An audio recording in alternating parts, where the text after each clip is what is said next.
This video is for topic 3.10, which is solubility. The objective for this topic is to explain the relationship between the solubility of ionic and molecular compounds in aqueous and non-aqueous solvents and the intermolecular attractions between particles. So the first thing that we're going to look at is our general rule for solubility, which is like dissolves like.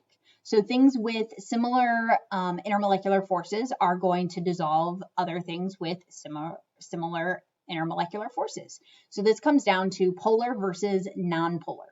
So polar solvents like water are going to dissolve polar solutes or solids. Nonpolar solvents are going to dissolve nonpolar solutes. This is why things like water and oil don't mix. Water is polar, oil is nonpolar. So water and oil aren't going to mix. They're not going to dissolve in each other because they have different intermolecular forces. Now, you might be thinking back to your previous understanding of ionic solids, and ionic solids dissolve in water. We can consider ionic solutes as the extreme of polarity. So if you think about polarity on our continuum, we have nonpolar, which is no electronegativity difference. We have polar, which is a significant but not overwhelming difference in electronegativity. And then we have ionic, which is such a big electronegativity difference that the electrons are moved from one atom to another. So when we think like dissolves like, we can consider ionic solids in our polar category. Other things that affect solubility are temperature, surface area, and pressure. So if you want something to dissolve faster, you make it hotter. Hot particles move faster, therefore they're going to dissolve faster.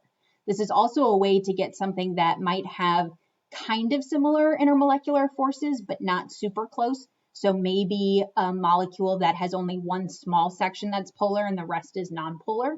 By heating it up, you could get it to dissolve better than you would at room temperature. Another factor is surface area. So smaller particles are going to dissolve faster than large particles. So dissolving happens with the interactions from the solvents with the solute. So if you give more opportunities, more surface area for the solvent to interact with the solute, it's going to dissolve faster. We can also think about solutions with gases. So by increasing the pressure, you can increase the solubility of a gas. This works in things that are carbonated, like sodas or sparkling waters.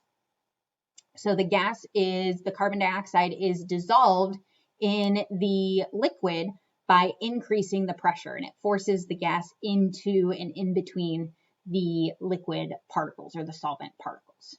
So when we think about solubility, there's two factors. Like dissolves like, so what are the intermolecular forces? And how do we get it to dissolve faster? So temperature, surface area, and increasing pressure.